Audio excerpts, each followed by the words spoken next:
Dr. McKee almost really became a phantom, a ghost, if you will. That's what it seemed like.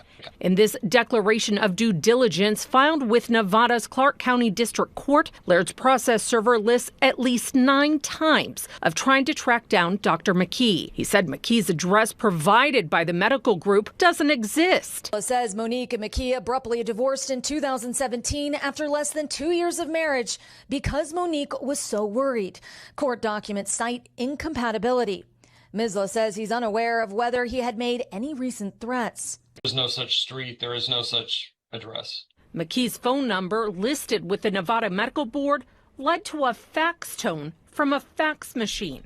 What did Dr. Caravella say? He said he has no idea where Dr. Michael McKee is now. And so the reason I say it's hard to follow along is because there are still people out there that are like, I don't think this was the guy. I don't think it was him. When all of us who knew them, every single one of us knew that this was the guy. And I wish I could tell that to every single person that is saying no. It's yes. Yes, so absolutely the death threats in an intimate partner relationship are basically a huge warning sign.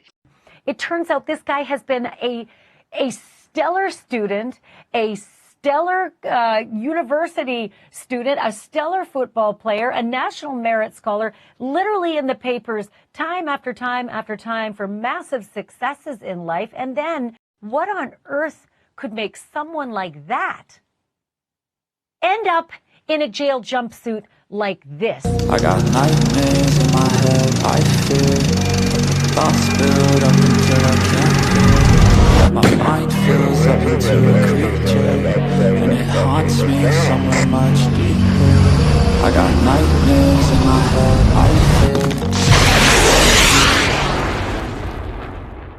If we assume that Dr. McKee was sort of washed up, dysfunctional and brooding while on the run, this is while on the run before those murders, ducking and diving the efforts of a Las Vegas lawyer to serve him a summons, well, we'd be wrong. Just 4 days before the murders, Dr. McKee was actually treating patients at a hospital, the OSF St. Anthony Medical Center in Rockford, Illinois. OSF stands for Order of St. Francis. According to 10 WBNS, Stephen Miller, patient at the hospital, said that he was treated by McKee on December 26th, just 4 days before the murders of Spencer and Monique Tepe in Columbus. Miller had gone to the emergency department at the hospital to have a foot injury examined after becoming concerned it might be infected. The very last doctor I'd seen after having some testing was Dr. McKee. So even though he's a vascular surgeon, he would look at other parts of the body. Miller described McKee's demeanor on the 26th as professional but introverted during the interaction. Miller said, I felt I had to draw the information out of him rather than him just being forthright and saying, hey, Mr. Miller, this is the problem, this is what is going on. Stephen Miller learned about McKee's arrest through his daughter, who works at the same hospital. Now, could it be that the murders happened because of a clerical error? Are you guys aware of that? According to USA Today, the couple had married on August 22nd, 2015 in Columbus. They got divorced in May 2017. Then there was no further activity in the divorce case for years until June 2025, when a court docket showed that a hearing had been scheduled. A court spokeswoman told USA Today that the case had a trial date scheduled in September, but that it was cancelled.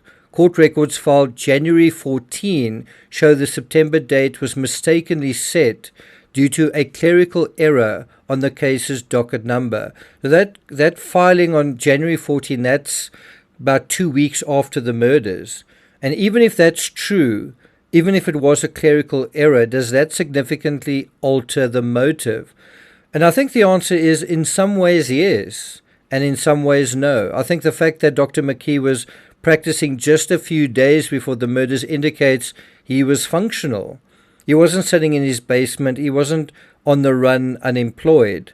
The introversion observation is also interesting. It could well be that the murders were committed as a direct result, as I say, of a clerical mistake, meaning that Dr. McKee perhaps had sort of moved on over that period of time, and then that summons that then put his ex-wife on his radar as early as the middle of the year. And then over that period, that 6-month period, when he was having some serious issues in his life, perhaps he felt prodded in a kind of jarring way and then he looked into her life. He started searching her social media, and as the festive season got into full swing, that took a darker turn, and he just started burning with latent jealousy and resentment, just seeing one person's life taking off and expanding and being so joyous while his was the opposite.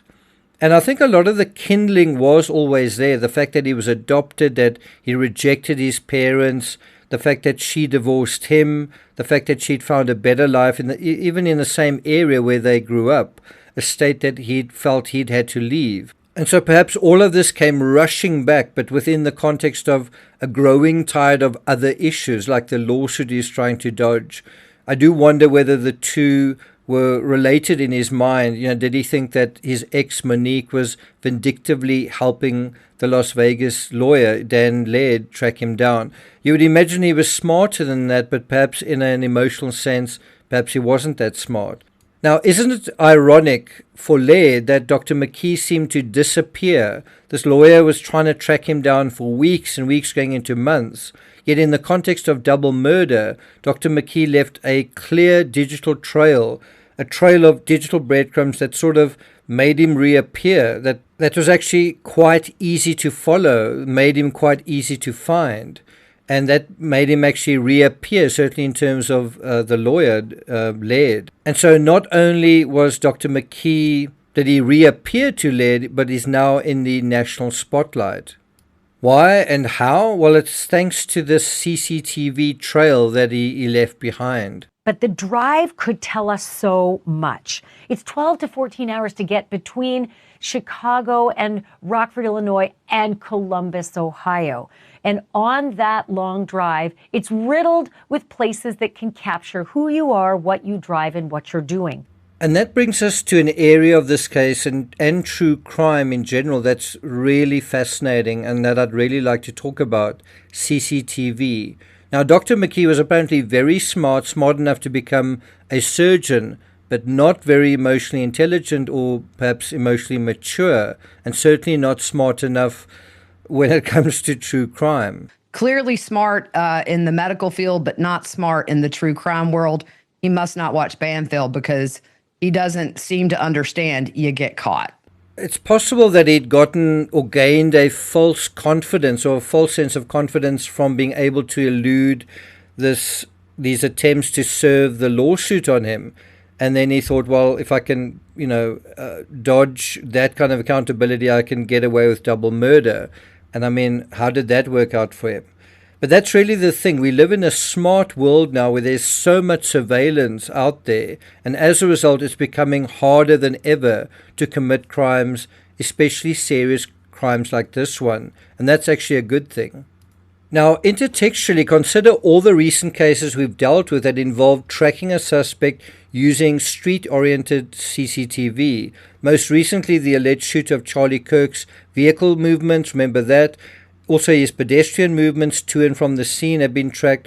Barry Morphew, all of his movements on his way to the Holiday Inn in Broomfield. And Michelle Troconis, she also left a trail of CCTV appearances that weren't easy to explain either. We see it in almost every case now. In the Mo Wilson case, that was a murder trial I attended in person in Texas. The killer tracked her victim using a fitness app. So there's also that aspect, the security aspect of that. But then she was also tracked in terms of CCTV as well. It's great. Once Wilson finished with her ride that afternoon, Strickland picked her up from her friend's house she was staying at. They rode on his motorcycle to the Deep Eddy pool. They're then seen on surveillance footage eating at Pool Burger. I've actually gone to that swimming pool myself, even swum in that pool, also eaten at that Pool Burger joint as well. But in that case, the authorities caught Caitlin Armstrong almost in the same way, tracking her by checking CCTV all along the route that Caitlin Armstrong took in her black Jeep SUV. How do you plead? But the text messages, GPS tracking data, and surveillance footage putting her black Jeep at the scene of the crime, and DNA evidence.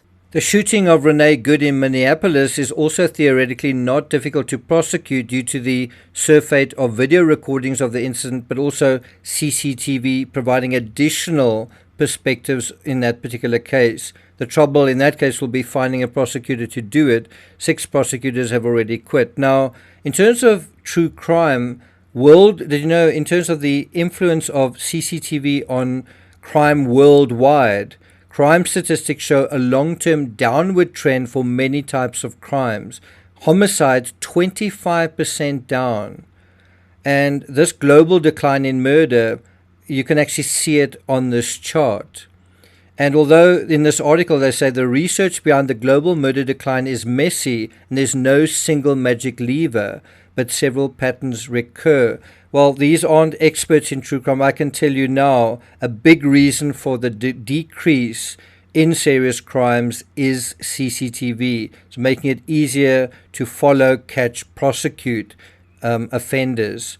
It's the same reason serial killers have gone extinct: surveillance, CCTV, and cell phones. And that, I'm sure you'll agree with, is cause for some celebration. It's something that is going on in our world that is certainly good, is that all the CCTV that's out there, even in the road that I live in, cameras have popped out all over the place. My own residence has got multiple cameras. You can look at a glance if there were any people seen. It's all automatically recorded, and this is making it very, very difficult to commit crime, well, certainly to get away with crimes.